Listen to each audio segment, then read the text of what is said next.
Report आई है कि पाकिस्तान के टुकड़े टुकड़े हो जाएंगे।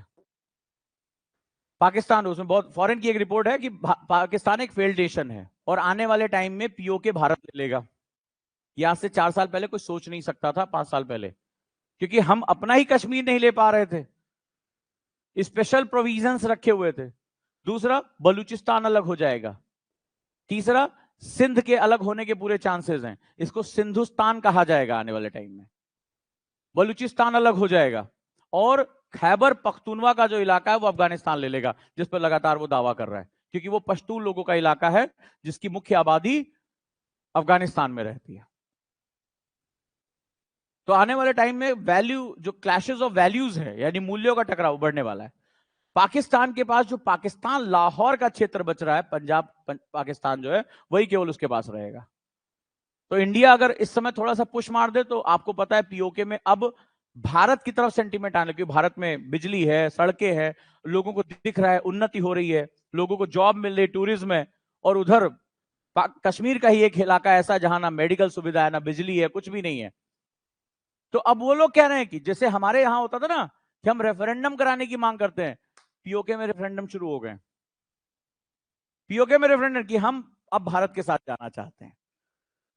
ये होता है स्टैंड चेंज करने का इंटरनेशनल पॉलिटिक्स में नतीजा। बलूचिस्तान को अलग करने की मांग बढ़ती जा रही है, सिंध क्षेत्र जहां पे अल्पसंख्यक रहते हैं वो बढ़ता चला जा रहा है। तो ये फॉरेन की कल एक रिपोर्ट आई है कि बहुत जल्दी हो सकता है पाकिस्तान के 4 टुकड़े हो जाएं। और ये हमारे लिए बहुत जरूरी है, बहुत जरूरी है, क्योंकि दुश्मन जितना कमजोर होगा आप उतने ही ज्यादा सेफ रहोगे। ये सिद्धांत हम भूल कैसे गए हमें नहीं पता है, जबकि आचार्य चाणक्य अपने दुश्मनों को मारने के लिए विष कन्याओं का तक प्रयोग करते थे। दुनिया की सबसे बड़ी स्पाई एजेंसी आचार्य चाणक्य ने बनाई थी, और आज हम स्पाई एजेंसीज के लिए मोसाद की मदद ले रहे हैं, सीआईए की मदद ले रहे हैं, क्योंकि हम अपने राष्ट्र के मूल तत्वों को भूल चुके थे। उनकी स्पाई एजेंसी इतनी खतरनाक थी जिसका कोई हद नहीं है। वो चंद्रगुप्त को, अपने शिष्य को, थोड़ी थोड़ी मात्रा में जहर देते थे। पता है तुम्हें? चंद्रगुप्त 6 महीने के अंदर मार दिया गया होता मगध में प्रवेश करते ही। इतने खतरनाक दुश्मन थे।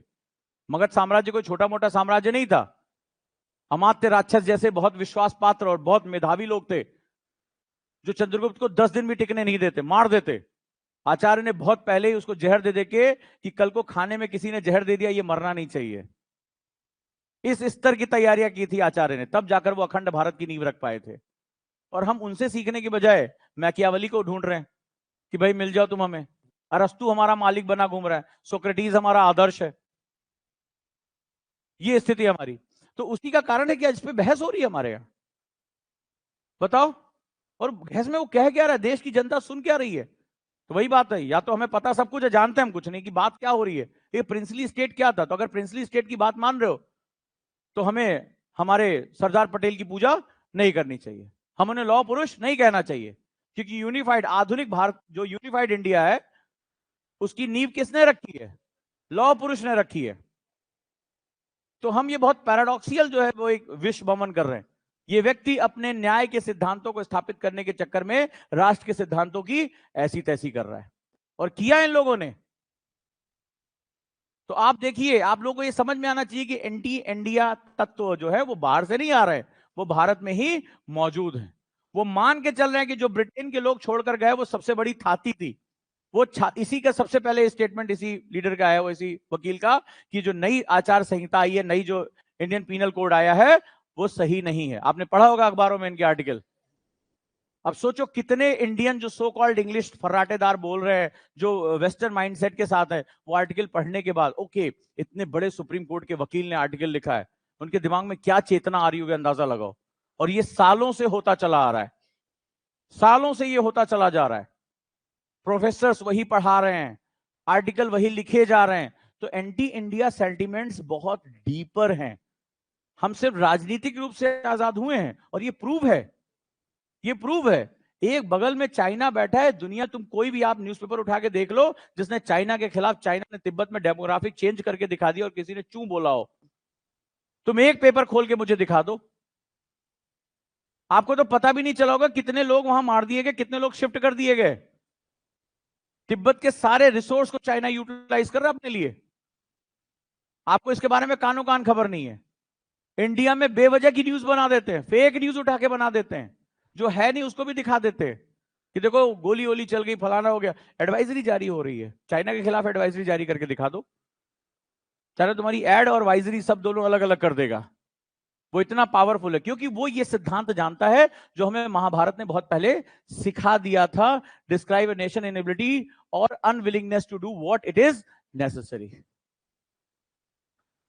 तो आपको जो करना है राष्ट्र के लिए वो आप करेंगे जो उसके लिए सही है, इस बात की परवाह किए बिना कि मानवाधिकारों पे क्या हो रहा है, वेस्टर्न ने जो हमारे स्टैंडर्ड क्रिएट किए उसका क्या हो रहा है, इसकी परवाह तुम्हें करने की जरूरत नहीं है। तुम्हारे लिए तुम्हारी अपनी राष्ट्रीय सुरक्षा जरूरी है। इन साहब से जाके कोई पूछो कि वहां पे जो हमारे सैनिक शहीद हुए, उनके बच्चे जिनके सर के ऊपर जो है पिता का साया चला गया, उनकी पीड़ा के बारे में इन्होंने कभी बात की? किस बात की शहादत हो रही थी? हम अपनी बाउंड्री की रक्षा करने के लिए अपनी जान दे रहे हैं। इन्हें कभी चिंता हुई कि कितने लोग जो मार दिए गए आतंकवाद में? इन्हें कभी इसके बारे में बात नहीं हुई। इन्हें एक कानूनी प्रावधान की बड़ी चिंता थी जो कि मालिक बनाकर चला गया है। इसको बोलते हैं मेंटल कॉलोनिटी, जो अभी भी एग्जिस्ट करती है इंडिया में। कल पता नहीं कहां से इसको सुन लिया, न्यूज देखो कितना, इसको पढ़ना क्या लिखा हुआ है। कल मैंने बताया था कि रुपए वाली बात हल्के में मत लेना, और मैंने बताया था कि देखो अभी मैं कल बोल रहा था, मुझे लगा थोड़े दिन बाद आएगा, इतनी जल्दी छाप देंगे मुझे नहीं पता था। कल ही मैंने पढ़ाया था कि ये जो हमने व्यापार किया है, इसीलिए मेरी बात को ध्यान से लिखा करो, बहुत ध्यान से लिखा करो। तो वो बहुत छोटी मोटी घटना है। मैंने कल एक लाइन बोली थी कि अफ्रीकन देश धीरे धीरे हमारे पीछे आकर जुड़ जाएंगे क्योंकि वो इस डॉलर के प्रेशर को डील नहीं कर सकते, भारत को अपना नेता मान लेंगे। पता नहीं कमबख्तों ने क्या सुना, सऊदी अरब, इराक, नाइजीरिया जैसे बड़े देश आपूर्ति देश फिलहाल स्थानीय मुद्रा में कारोबार की डगर में थोड़ी मुश्किल है, लेकिन अंगोला, कांगो, युगाना ये सब अफ्रीकन कंट्री हैं। अल्जीरिया जैसे देश रुपए में क्रूड का भुगतान स्वीकार करने को तैयार हैं। पूरी की पूरी लाइन। इसकी एक वजह यह है कि देश भारत से काफी सामान आयात करते हैं। छोटे देश भी डॉलर की कमी से जूझ रहे हैं। पिछले एक वर्ष के दौरान पीएम नरेंद्र मोदी, विदेश मंत्री अजय शंकर और वाणिज्य व उद्योग मंत्री पीयूष गोयल की एक दूसरे के सबको बात करेगी, ये लोग रुपए में कारोबार करने के लिए तैयार हैं। ये देखो यहां पे सीधे सीधे चीज आ रही है। अभी कल ही हम चर्चा कर रहे थे कि ये छोटी मोटी खबर नहीं कि एक देश से व्यापार हुआ आप इसको याद करके बैठ जाओ। इसका बहुत बड़ा सिग्निफिकेंस है। जो बहुत से देश तैयार बैठे कि कोई आगे बढ़े जिसकी मुद्रा मजबूत हो, हम उसके साथ व्यापार करने के लिए रेडी हैं। देखो आज की खबर है सामने, और लाइन बाय लाइन की। मैंने कल कहा था अफ्रीकन कंट्रीज आके हमारे पीछे जुड़ेंगे, हमें लगा भी 2-4 दिन तो रुकेंगे, ये तो आज ही जुड़ गए। बहुत जल्दी में थे, इंतजार कर रहे थे ढंग से पढ़ाएं और हम जुड़े, अगले दिन छापे। देखो न्यूज, ये तो आज की है ना खबर, ये आप ही ने ग्रुप में, उनसे निकाला मैंने, ये आप ही ने ग्रुप में डाला था, देखो सामने। तो अगर ये जब हमारे रुपया का जो व्यापार करना शुरू कर देंगे, हमारी पावर के साथ जुड़ेंगे, तो हमारा रुपया क्या होना शुरू हो जाएगा, उसकी डिमांड बढ़नी शुरू हो जाएगी, और डिमांड बढ़नी शुरू हो जाएगी तो हमारा रुपया मजबूत होना। तो आज हम बोलते हैं ना कि हम $1 के बदले 72 रुपए दे रहे हैं, किसी दिन वो दिन भी आएगा, और जिस दिन वो दिन आ गया, उस दिन आप कहीं और बैठे होंगे, कहीं और बात कर रहे होंगे, आपकी संस्थाएं होंगी, आपके लोग होंगे। उस संस्था में कोई यूरोपियन एंट्री कर जाएगा तो यूरोप में खबरें छपेंगी, ओ भारत की बड़ी संस्था में एक यूरोपियन को जगह मिली। जैसे आज होता है नहीं, भारतीय मूल का व्यक्ति इसका हाथ, हम बड़े दिल से पढ़ते, बड़ा खुशी महसूस, बग्गा साहब वर्ल्ड बैंक में चले गए, हम कितने खुश होते हैं। सोचो, कल्पना करो क्या आज से कुछ सालों बाद ऐसा होगा कि इंडिया की बनाई किसी सोसाइटी में यूरोप में खबरें बोल रही, और भैया बहुत लगाड़े वगाड़े बज रहे हैं कि भैया इंडियन किसी जो है वो एक ऑर्गेनाइजेशन में किसी यूरोपियन को जगह मिल गई। हम कहते ठीक है, दे देंगे छोटी मोटी जगह। जैसे आज हम मांगते घूम रहे हैं, सिक्योरिटी काउंसिल की मेंबरशिप दे दो, कई साल से मांग रहे हैं, 1945 से मांग रहे हैं, दे दो दे दो दे दो, हम बहुत बड़े देश है, हमारे पास ये है, जिम्मेदारी है, हम सबसे ज्यादा कंट्रीब्यूशन करते हैं। कुछ नहीं। अच्छा बोले बहुत ज्यादा मांग रहे हो, अच्छा अस्थायी सीट लेके बैठ जाओ, 2 साल तक खुश रहो, बोले झुंझुना थमा दिया। हाँ, उस पर भी हमारा मीडिया लिखता है, हम आगे नेता हमारे भाषण देते हैं कि भारत को अस्थायी मेंबरशिप मिल गई, बड़ा खुश। अच्छा, हम भारत को लगता है हम अस्थायी पे ध्यान नहीं देते हैं, हमें लगता है संयुक्त राष्ट्र में कोई सीट मिल गई है। तो फिर मैंने क्या कहा था, हमारी प्रॉब्लम बहुत गंभीर है, हमें पता सब कुछ है, हम जानते कुछ नहीं है। हमें नहीं पता कि ये संस्था क्या थी, इसके बनने में हमारा क्या योगदान था, हम ही इसके फाउंडर मेंबर्स में शामिल थे। चीन और हमारे साथ दोनों को मौका था, हमने कहा बड़ा भाई पहले, छोटा भाई बाद में। चीन जाएगा तो हमें भी लेके जाएगा, चीन चला गया बोले बट यहां से, हमें पता है कि तुम अगर मेरे साथ चले गए तो तुम्हारे पावर शेयरिंग करनी पड़ेगी। तो जो हम पूरा एशिया में अपनी जो मालिकाना हक रखना चाहते हैं, उन्हें 1945 में अपना प्लान बना लिया था और 1945 से वो प्लान एग्जीक्यूट करता चला आ रहा है वो। तो उसने हमें घुसने नहीं दिया। और हम ये सोच के बोले बड़ा भाई जाएगा तो छोटे भाई को साथ लेके जाएगा। बड़ा भाई पहुंचा, छोटे भाई को 2 लाख दिया, बोले बात आज तक। तो हम भारतीयों को बड़ा खुशी होता है, देखो अस्थायी सीट मिल गया, 2 साल तक आगे बढ़। बोले करोगे क्या अस्थायी सीट से? कोई डिसीजन ले सकते हो? नहीं। कुछ काम कर सकते हो? नहीं। वीटो है? नहीं। तो फिर बड़ो हमें क्या, हमें पता सब कुछ है, हम जानते कुछ नहीं कि इसका प्रभाव क्या है हमारे ऊपर। तो ये बहुत इंपॉर्टेंट खबरें हैं जो कल हम लोगों ने डिस्कशन किया था, और ये सारी चीजें वहीं चल रही हैं। अब इसके बाद एक और बड़ी इंपॉर्टेंट आज एक न्यूज आई है जिसपे हमारा अगला चैप्टर शुरू होगा, वो बहुत इंपॉर्टेंट है। ये पढ़ा, इन्हीं की किताब चल रही है आजकल और बड़ा अच्छा आर्टिकल है। जनमानस में लोकप्रिय हो रही वैश्विक कूटनीति, ये सबसे बड़ा कंट्रीब्यूशन है जयशंकर साहब का, जैसे मैं आपको पढ़ा रहा हूं, ठीक है। तो विदेश मंत्री की किताब, शायद पहली बार ऐसा कुछ हो रहा होगा कि उसकी किताब पढ़ाई जा रही है। जो प्रेजेंटली में इस समय फॉरेन मिनिस्टर है, जो फॉर्मर जो है वो विदेश सचिव रह चुका है, फॉरेन सेक्रेटरी रह चुका है, और कई देशों में बेहतरीन काम किया है। ये बहुत कंटेम्प्रोरी चीजें चल रही हैं। इनकी सबसे बड़ी उपलब्धि क्या है? अभी जैसे उनका एक इंटरव्यू आया, और उसकी वजह से आज हम भारतीय वैश्विक मामलों में चर्चा करने लगे। ये बहुत बड़ी खास बात। याद रखना, जब हम लोग कहते हैं बात निकलेगी तो दूर तलक जाएगी, एक बड़ी खूबसूरत लाइन बोली गई है कि बात निकलेगी तो दूर तलक जाएगी। तो यहां पर वही बात कह रहे हैं। पहले हम भारतीयों के पास क्या दिक्कत थी? हमारे पास जो है वो आरसी की बहुत बड़ी दिक्कत थी, रिसोर्स कैप्चरिंग। हमारा पूरा ध्यान इसी बात में था, 2 वक्त की रोटी कैसे मिले, हम कहां से छीने, कहां से पाए, कहां से मिलेगा। मेरे कहने से किसी दिन चले जाना, कश्मीरी गेट नाम की जगह है, बड़ी फेमस जगह दिल्ली में, बहुत बड़ा अंतर्राज्यीय बस अड्डा है, ठीक है। वहां गलती से अपनी गाड़ी की डिक्की खोलना और उसमें खाने का कोई सामान दिख जाए लोगों को, फिर वहां तुम्हें देखना कि भारत में किसी भी सामान के लिए इन गरीबों को कितनी जद्दोजहद करनी पड़ती है। आप कपड़ा बांटने जाएंगे, आपका कपड़ा ही गायब हो जाएगा, आपको पता लगेगा मेरी शर्ट वर्ट कहां गई भाई, इतनी छीना झपटी होगी। खाना खाने के लिए कि भाई उसमें जो ढंग का खाना मिल जाए, वो कंबल उम्बल लेके सड़क किनारे पूरी लाइन, भारत की राजधानी की बात कर रहा हूं मैं, भारत के किसी दूर दराज के इलाके की बात नहीं कर रहा। और जैसे ही आप जाएंगे वो छीना झपटी मच जाएगी कि आप कुछ खाना उनको दे रहे हैं। बहुत से वीडियो मेरे पास पड़े हैं, मैं भी गया था 2-3 बार, ठीक है, डांटना पड़ गया कि भाई एक एक करके लाइन में लगो, मजबूरी है उनकी। वही उनके लिए सबसे इंपॉर्टेंट सेगमेंट है कि भाई ठंड में उनको एक कंबल मिल जाए, आज का खाना मिल जाए उनको ढंग का। बहुत से लोग आते हैं खाना बांटने के लिए। तो ये हमारे भारत की सच्चाई, हम अभी भी रिसोर्स कैप्चरिंग कर रहे हैं। हमें हमें पता है कि हमें नहीं मिलेगा। आज ये मान लो पूरी सब्जी कहीं भी देखो लाइन पे लगी रहती लाइन, क्योंकि हमारे पास रिसोर्स डिस्ट्रीब्यूशन का सेगमेंट नहीं है। तो ये जो सबसे इंपॉर्टेंट चीज है कि भारत, जब कोई राष्ट्र रिसोर्स कैप्चरिंग कर रहा होता है ना, तो उसको संसार के बारे में कुछ नहीं पता होता। अफ्रीकन लोगों से पूछो कि वर्ल्ड में क्या चल रहा है, डॉलर कहां गया तुम्हारा, तुम्हारी कंपनियों को ब्रिटिश पेट्रोलियम ने 99 डॉलर में लीज में करा लिया, उन बेचारों को कुछ नहीं पता। बोले 99 डॉलर तो दोगे ना, उनके तेल के कुएं, ये अंगोला जो लिखा हुआ था ना, अंगोला की जिस दिन कहानी पढ़ोगे रोने लगोगे। इनके जमीन के नीचे तेल है, इनके पास पैसा नहीं कि उस तेल को निकाल सके। 99 रुपए में लीज, 99 डॉलर में लीज कराई है 100 सालों की, कि 100 साल तक हम यहाँ तेल निकालेंगे 99 डॉलर में। और बोल रहे थे ये तो बहुत बड़ा पैसा है। उनका शोषण किया, उनका खून चूसा गया है, और उन्हें कुछ होश नहीं, क्योंकि उनके लिए जिंदा रहना ही सबसे बड़ी चुनौती है। उनका उनका जिंदा रहना ही सबसे बड़ी चुनौती है, कि वो जिंदा रह जाएं, राइट। तो ऐसे देश में आप विदेश नीति के बारे में बात नहीं करेंगे। विदेश नीति क्या होती है? मैंने आपको पहले बताया था कि इनसाइड रिक्वायरमेंट, पहली क्लास याद है कि जब किसी राष्ट्र की जो इनसाइट होती है, इनसाइट में मैंने आपको बताया था 6 तरह की सुरक्षाओं के बारे में, वो पहली क्लास कोर है।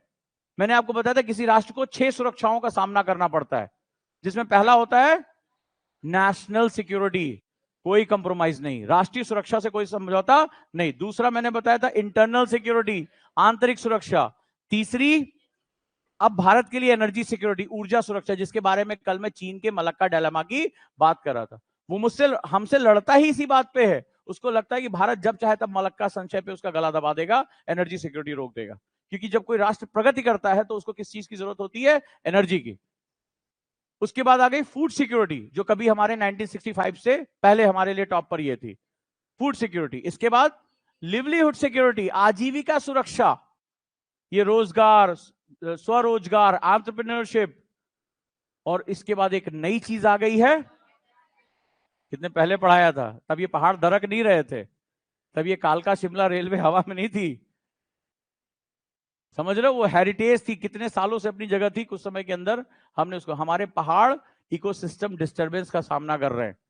ये जो हमने खूब सड़कें बनाई, हमने खूब टूरिज्म को बढ़ावा दिया, वो जो पत्थर दरक गए ना बेस, वो है वो जो हमें प्रकृति वापस कर रही है, वो थोक के भाव में लेके जा रही है। तो अगला हमारा कंसर्न क्या है, एनवायरमेंट। जैसे अभी आज ही खबर आई थी, मैंने बहुत पहले क्लास में जब ज्योग्राफी पढ़ा था बता दिया था कि आने वाले समय में, मेरे एक पुराने स्टूडेंट ने आज मुझे भेजा है, मैंने पढ़ाया था कि जो आज हमारा रेगिस्तान है वो आने वाले टाइम में हरियाली हो जाएगी, क्योंकि हमारा पूरा पैटर्न बदल रहा है। और आज ही खबर आज ही आई है, आज ही एक न्यूज आई है कि रेगिस्तान आने वाले समय में थार का डेजर्ट क्या हो जाएगा, हरा भरा हो जाएगा, क्योंकि जो दक्षिणी पश्चिम मानसून जो हमें बचपन से पढ़ाया जा रहा है, वो पैटर्न चेंज करके अब वो अरब सागर से एंटर कर रहा है। अभी भी अगर तुम लोग चले जाओगे तो अभी तुम देखोगे गुजरात राजस्थान में बारिश हुई है, लेकिन पूर्वी उत्तर प्रदेश जो गोरखपुर, गोंडा, बस्ती, सिद्धार्थनगर से लेकर नेपाल की तराई तक बारिश नहीं है, बारिश नहीं है, जो कि सबसे ज्यादा बारिश प्राप्त करने वाला क्षेत्र था, पूरा का पूरा सिस्टम चेंज हो गया है। तो अगली जो सोचो, वो चावल का क्षेत्र है, चावल को क्या चाहिए होता, पानी, अब वहां पे खेत में धान बो दिया गया, पानी गायब है, और ये चावल रीजन है। और जो मोटे अनाज का रीजन था, जो ज्वार, बाजरा, मक्का, रागी, ये जो पूरा गुजरात, राजस्थान, सौराष्ट्र की बेल्ट है, वो यही तो है। और उसको जब एबेंडेंट पानी मिल जाएगा तो रागी, बाजरा ये पानी जैसे पाएंगे खत्म हो जाएंगे, तो उधर भी मुश्किल, इधर भी मुश्किल है, गमे जिंदगी मुझको दे मशवरा, फिर तो हमारा मामला खराब हो गया।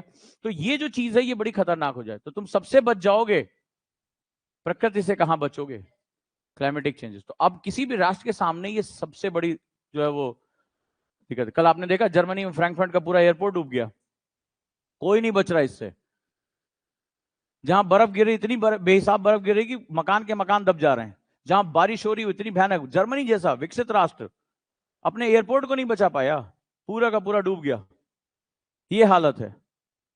तो ये हमारे लिए छठा सबसे बड़ा दुश्मन बन के आ रहा है। तो ये 6 ऐसी चीजें हैं जिससे राष्ट्र कभी भी समझौता नहीं कर सकता। तो ये जो 6 चीजें जो हैं वो 6 जरूरतें हैं। अब मान लो मेरा फूड सिक्योरिटी डिस्टर्ब हो जाएगी, क्योंकि जो हमारा चावल का कटोरा है वहां बारिश नहीं हुई, जो हमारे मोटे अनाज का कटोरा है वो डूब गया, तो अब मेरे पास अन्न की कमी होगी।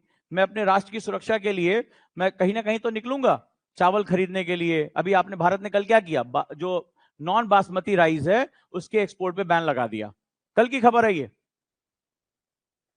नहीं, बासमती पे बैन लगता है, नॉन बासमती पे नहीं लगता है हमारे यहाँ, इससे पहले सिर्फ 2 बार ऐसा लगा है बैन। लेकिन चावल की खेती बर्बाद होने वाली है, और जो जिन्स यानी कि जो हमारे अनाज चावल की कीमत है 15% तक बढ़ने वाली है, खाद्य महंगाई। तो अभी से सरकार ने क्या किया, उसके एक्सपोर्ट पे बैन लगा दिया, पढ़ा होगा आप लोगों ने। तो इसका सीधा सा मतलब है कि यह संकट हमारे सामने। अब जो विदेश नीति होती है वो हमारी आंतरिक जरूरतों का रिफ्लेक्शन होती है। तो मुझे अपनी सीमा की सुरक्षा करनी है तो मैं इजराइल से जाके मिलूंगा ना, मैं अमेरिका से मिलूंगा, रशिया से मिलूंगा। तो अभी तक क्या था, यह माना जाता था कि जो फॉरेन पॉलिसी है वो बहुत सोफिस्टिकेटेड लोगों की पॉलिसी है, वो सिर्फ बहुत पढ़े लिखे अंग्रेजी बोलने वाले या इंडियन फॉरेन सर्विसेज के जो लोग हैं या विदेश मंत्री केवल इसके बारे में बात करेंगे। बट एस जयशंकर सर की जो आने वाले समय में बहुत बड़ी उपलब्धियां देखी जाएगी वो ये होगा कि विदेश नीति को, हमारे प्रधानमंत्री और विदेश मंत्री ने जो सबसे बड़ा काम किया है, विदेश नीति को, जो फॉरेन पॉलिसी है उसको लोक जनमानस, जनमानस का मतलब लोगों के बातचीत की शैली में आ जाने का यह काम किया। और वर्ड यूज किया वैश्विक कूटनीति, वैश्विक विदेश नीति नहीं। हम छोड़ चुके हैं विदेश नीति को बहुत पहले, बहुत हो गया, हमने बहुत कबूतर उड़ा लिए, हमें पता चल चुका है कि ये मल्टीपोलर वर्ड है, यहां ना कोई दोस्त है और ना कोई दुश्मन है। तो हमें कूटनीति के बारे में अब सोचो कि इस जनमानस शब्द का क्या मतलब, what is the meaning of जनमानस। अंग्रेज तो हमारे यहां पहले भी थे, गांधी का सबसे बड़ा योगदान क्या था, सबको यह बताना कि आजादी क्या है। हमारा शोषण कौन कर रहा है, हमारा पूरे राष्ट्र का सबसे पहला दुश्मन कौन है। तो जब सबको ये समझ में आया कि यार ये अंग्रेज जो है हमें कुछ बनाने नहीं आए हैं, ये हमारा शोषण करने के लिए आए, हमें एक्सप्लॉइट करने के लिए आए हैं, तो सभी लोगों ने आजादी के महत्व को समझाया। और जब समझा तो किसी ने अपनी नौकरी छोड़ दी, किसी ने जो है वो जेल में चला गया, किसी ने अपने प्राण बलिदान कर दिए। सबको एक ही चीज चाहिए थी, वो क्या चाहिए थी? आजादी। तो जब किसी राष्ट्र की चेतना में, जब किसी राष्ट्र के कन्वर्सेशन में, जब चाय की दुकानों में विदेश नीति के बारे में बात होने लगी, तो इसका मतलब समझ जाना कि अब लोग ग्लोबल सिटीजन बनने के लिए तैयार हो चुके हैं। क्लियर है कॉन्सेप्ट? तो इनकी जो सबसे बड़ी उपलब्धि है वो यही है कि इन्होंने जो अपने तरीकों से, अपने लेक्चर से, अपने भाषण से, अपनी राइटिंग से, अपने बुक से, द इंडिया वे आज की मोस्ट सेलिंग बुक है जो मैं तुम लोगों को पढ़ा रहा हूं। One of the most selling book है, किसी भी किताब की दुकान पे चले जाओ सबसे पहले तुम्हें ये मिलेगी। अमेज़न पे इसकी रेटिंग बहुत हाई है। तो इसके माध्यम से उन्होंने जो विदेश नीति है, जो भारत की जरूरतें हैं, उसको जनमानस का केंद्र बना दिया। हाईलाइट में रहते हैं हमेशा, ये हाईलाइट में रहते। कई लोगों में ये कहने लगा कि भारत के अगले प्रधानमंत्री हो सकते हैं, ये चर्चा होने लगी है।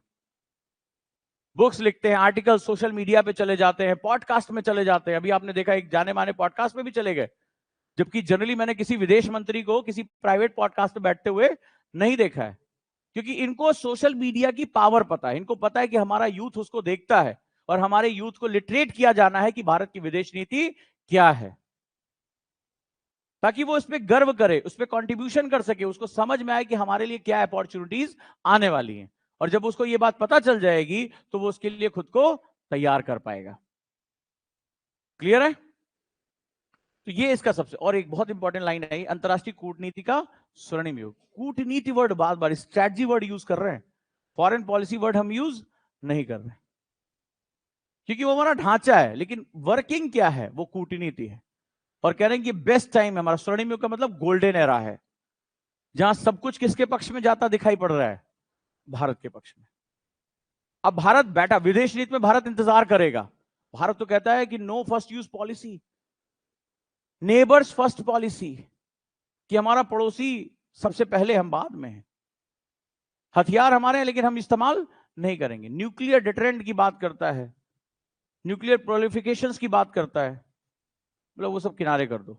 अभी दुनिया बिल्कुल तेजी से बदल रही है, कोई आज सुपर पावर नहीं है, तो आपको आगे बढ़ना पड़ेगा अपॉर्चुनिटीज को लेने के लिए।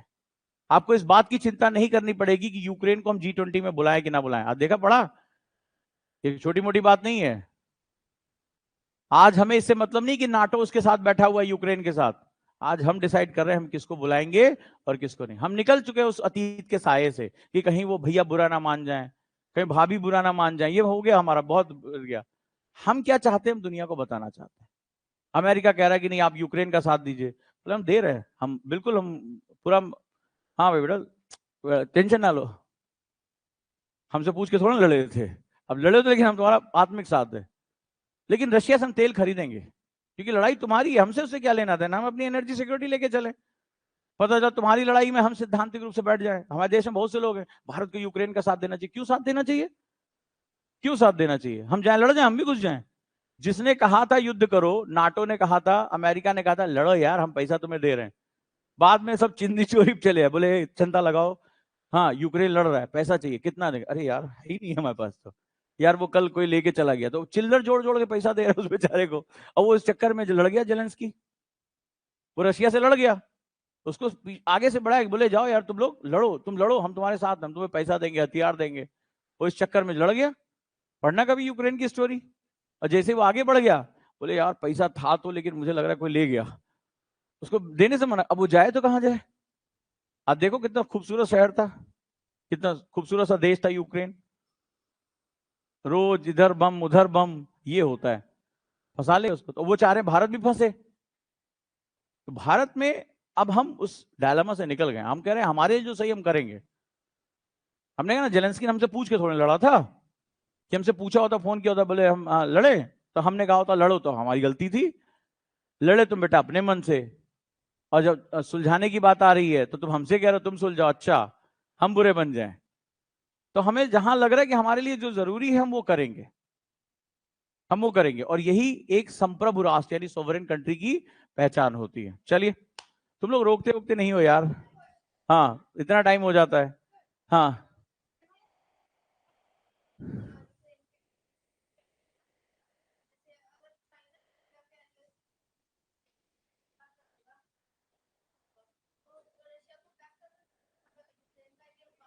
रशिया यूक्रेन में कंपैरिजन करो, चाइना इंडिया में कंपैरिजन करो। पहले देखो, हम तो कह रहे हैं पूरी दुनिया को कब्जा कर लो। होना भी तो चाहिए तुम्हारे पास कुछ। आजादी कितने सालों तक तुम अपना कुछ हथियार बनाते नहीं थे। कारगिल वॉर में एक छोटी सी पहाड़ी के लिए हमारे इतने सैनिकों की शहादत होनी चाहिए थी। पता है क्या हुआ था?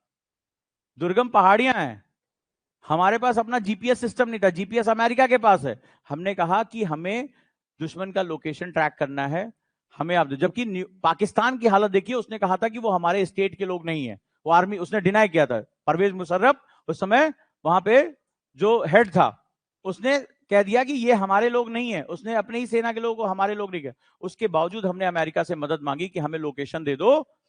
अमेरिका ने कहा कि हमारे संबंध पाकिस्तान से भी अच्छे हैं, आपसे भी अच्छे हैं, हम ये आपको ट्रैकिंग नहीं दे सकते। हमारे लोगों ने बंदूकें मंगवा रखी थी, गोलियां नहीं थी। हमारे सैनिकों की व्यक्तिगत शहादत है वो। कहते ना भारत सरकार जीत गई, नहीं जीती है, भारत सरकार हार गई। हमारे पास इतनी ऊंचाई पर वॉर करने के लिए वायुसेना तैयार नहीं थी हमारी। तब तुम जब कारगिल वॉर की रिपोर्ट आई, तब सीडीएस का पद, जो विपिन रावत पहले सीडीएस थे ना, चीफ ऑफ डिफेंस स्टाफ, यानी तीनों सेनाओं की कमान, आर्मी अकेले लड़ रही थी सामने, ऊपर पहाड़ पे, उसको स्ट्रेटेजिक एडवांटेज था। तुम एक न्यूड, जो कश्मीर की पहाड़ियां न्यूड पहाड़ियां हैं, आप वहां पेड़ पौधे नहीं है, आप दुश्मन नीचे खड़ा है, आप भारत के सैनिकों को आप दूर से देख के मार सकते हैं। हमारे सैनिकों ने कैसे वो लड़ाई जीती वही जानते हैं। उन्हें पक्का पता था कि ऊपर जाएंगे मार दिए जाएंगे, लेकिन भारत माता की जय बोलते उन्होंने शहादत दी थी। हमारे पास ना आर्म्स एंड एम्यूनेशन थे, ना हमारे पास डिफेंस सिस्टम था, ना हमारे पास कोई स्ट्रेटेजिक व्यू था, वो केवल और केवल व्यक्तिगत साधन। बहुत समय बाद जब बम्बार्डमेंट शुरू हुई वायुसेना की, तो वायुसेना शुरुआती दिनों में क्या कर रही थी? हम ये डिसाइड नहीं कर पा रहे थे कि ये स्टेट एक्टर्स लड़ रहे हैं, नॉन स्टेट एक्टर्स लड़ रहे हैं। हम अमेरिका से मदद मांगते घूम रहे, उसने मना कर दिया ना, हमें नहीं दिया हमें जीपीएस। तो हमें आगे चलकर जब हमने IRNS जो छोड़ा था, जिसको नाविक नाम दिया जाता है, वो हमने इसी के लिए किया था कि हमारा अपना जीपीएस सिस्टम होना चाहिए।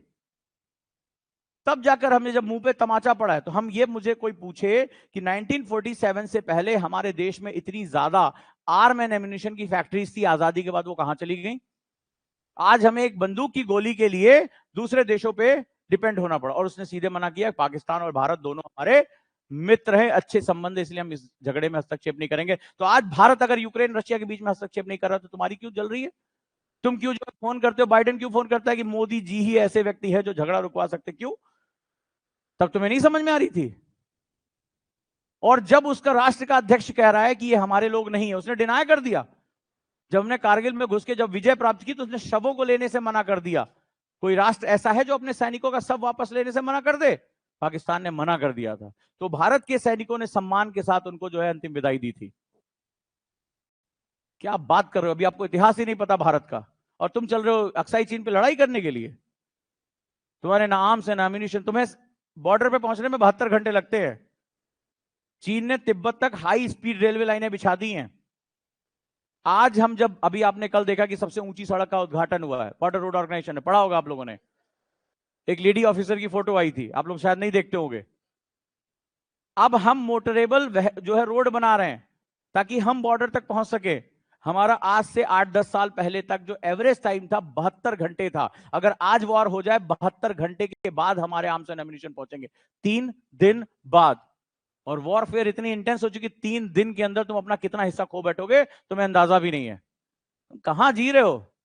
हमें पता सब कुछ है, हम जानते कुछ भी नहीं है।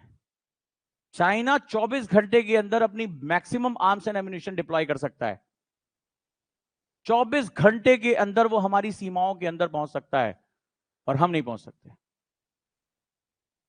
तो ये कहां से तुम्हारा, कहां गया तुम्हारा गोला बारूद? तुम्हारी बॉर्डर्स तक तुम्हारी पहुंच नहीं है। अरे बचे हुए बहुत बड़ी बात है, कुछ है हमारे सैनिकों की शहादत, उनकी वीरता, नहीं तो हम तो बहुत पहले निपटा दिए गए होते। हमने तो अपने पूरे दरवाजे खोल के रखे थे, भैया आओ ले जाओ, ठीक है। तो वो हमारी स्थिति रही है। तो ये चीजें हमें समझनी पड़ेंगी। इसीलिए मैंने कल जो लाइन बोली थी, तो लगता है उस पर किताब लिखनी चाहिए। हमें पता सब कुछ है, हम जानते कुछ नहीं है। हम कारगिल दिवस मनाते हैं, लेकिन हम ये नहीं सोचते कि हुआ क्या था हमारे साथ। हाँ जी, क्वेश्चन पूछे। हम्म,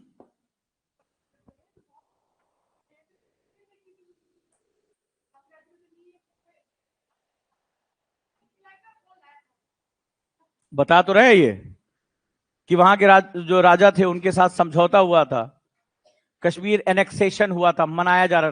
वो कह रहे थे कि नहीं हम पाकिस्तान की तरफ चले जाएंगे।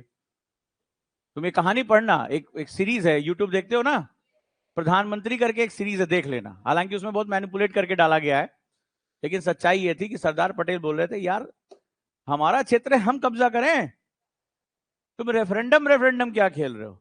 तो हरी सिंह हम जाएंगे, हम अलग रहेंगे, हम अपना अलग देश बनाएंगे, फिर हम पाकिस्तान में, जिन्ना ने ऑफर दे दिया तुम्हें जो चाहिए वो ले लो। माउंट बेटन की तरफ, माउंट बेटन से इनकी बहुत दोस्ती थी, पता नहीं क्यों ठीक है। तो वो बोले नहीं हमारी बात तुम समझो। तो ये मानना और उठना चलता रहा। फिर जब कबीलों ने आक्रमण कर दिया, जिन्ना को लगा यार ये लेट करा, जिन्ना सीधी सीधी बात करने वाला इंसान था, बोला डू और डाई, खत्म करो, मारो इसको। तो जब कबीले भेज दिए, तब हड़कम मचा। तो वो हरि सिंह उठे और बोले या तो मैं अपने आप को सुसाइड कर लूंगा, ये एनेक्सेशन साइन कर। तब एनेक्सेशन पे साइन होने की बात आई थी। तो और सरदार पटेल कुछ और कह रहे थे, बोले यार ताकतवर की बात सुनी जाती है, घुसो मारो खत्म करो, भारत की सेना ऐसी है। और वो व्यक्ति डायलेमा में था, वो इंतजार करता माउंट बेटन क्या कह रहा है। और अंग्रेज, उसने या तो ढंग से हमारा इतिहास अंग्रेजों की नजर से तो पढ़ा उन्होंने, लेकिन अंग्रेजों का इतिहास भी तो पढ़ लेते कि जहां से भी ये गए हैं उन्होंने हमेशा एक लाइन ड्रॉ की है जो खून पीती है। तुम पूरे जितने भी यूरोपियन का इतिहास उठा के देख लो, जिस जिस देश को उन्होंने छोड़ा है वहां हमेशा एक ऐसी लाइन छोड़कर गए हैं जो खून पीती, चाहे इसराइल फिलिस्तीनी क्यों ना हो, चाहे युगांडा रवांडा, कहीं पर से भी वो गए हैं, उन्होंने हमेशा एक ऐसी लाइन ड्रॉ की है जो खून पीती है।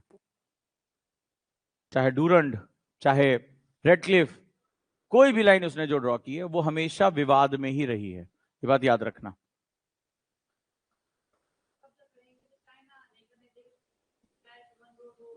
अरे अभी 10 साल पहले हुआ ना, 20 साल पहले,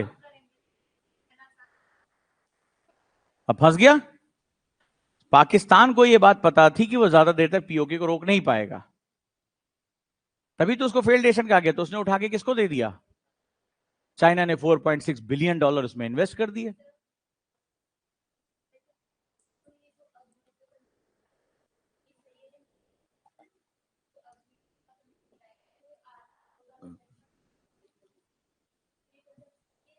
क्यों डेफिशिएंसी हो रही है।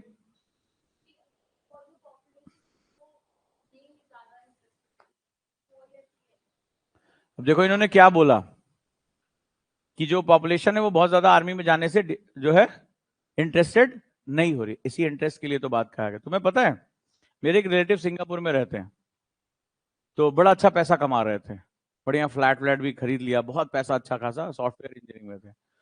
तो वहीं पे उनके बच्चे भी हुए, तो नागरिकता भी। तो सिंगापुर में कॉन्सेप्ट है कि हर व्यक्ति को फौज में अपनी सेवा देनी पड़ती है। अभी आपने हाल ही में खासतौर पे लड़कियों में बड़ा बीटीएस बैंड है, बड़े फैन होते हैं उसके, भारत में भी बीटीएस के बड़े फैन है। तो पता बीटीएस बैंड के गाने आने बंद हो गए, क्यों? क्योंकि उनकी एज ऐसी हो गई है, वो बहुत मतलब पूरी दुनिया में पॉपुलर, अरबपति। वो एक बार ऐसे एक बार कोई मुंह पे आवाज माइक रख के बोलते हैं लड़कियां चार से तो ऐसे बेहोश होके मर जाए ठीक है, ये वाली हालत है, इतनी बड़ी फैन फॉलोइंग। उन्होंने पिटीशन फाइल किया साउथ कोरिया में, लेकिन उनको सेना में अपनी सर्विसेज देनी थी। गवर्नमेंट ने एक नहीं सुना कि तुम हो गए बीटीएस, तुम अरबपति खरबपति हो, तुम सेलिब्रिटी हो, बोले तुम्हें इतने समय तक राष्ट्र की सेवा करनी ही पड़ेगी।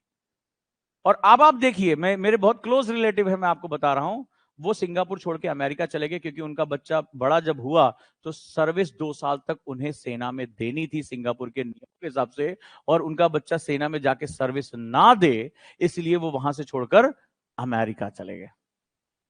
ये हमारी स्थिति है। क्यों हम हमारे जो शहादत करने का काम है वो सिर्फ जवानों का है।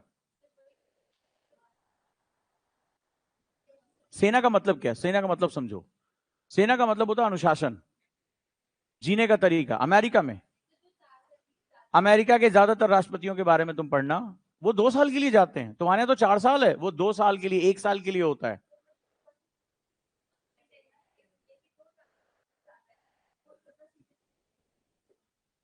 It is not about that, it is about it how much. आज की डेट में तुम कोई भी पढ़ा लिखा लड़का हो, 2 मिनट और लूंगा, वो आईटी सेक्टर में जाएगा या फौज में जाएगा? तो फौज में कौन जाएगा? अभी सुनते जाओ। फौज में जब जाते हो तो सबसे बड़ी चीज है discipline, mental strength, physical strength, एक लिविंग स्टैंडर्ड, सब चीज होती है आपकी। सेना का मतलब ही क्या हुआ? अनुशासन, जो मैं यहाँ गुरुकुल में करने की कोशिश कर रहा हूं। और हम बहुत कैजुअल हैं। नतीजा क्या हो रहा है?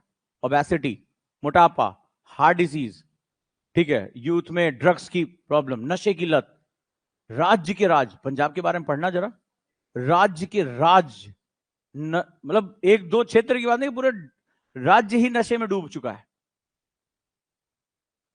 नशे में डूब चुका है। तो आप जब इस तरीके से जाते हो तो अपॉर्चुनिटी भी तो दी जा रही है कि 4 साल के बाद आपको ये अपॉर्चुनिटी मिलेगी।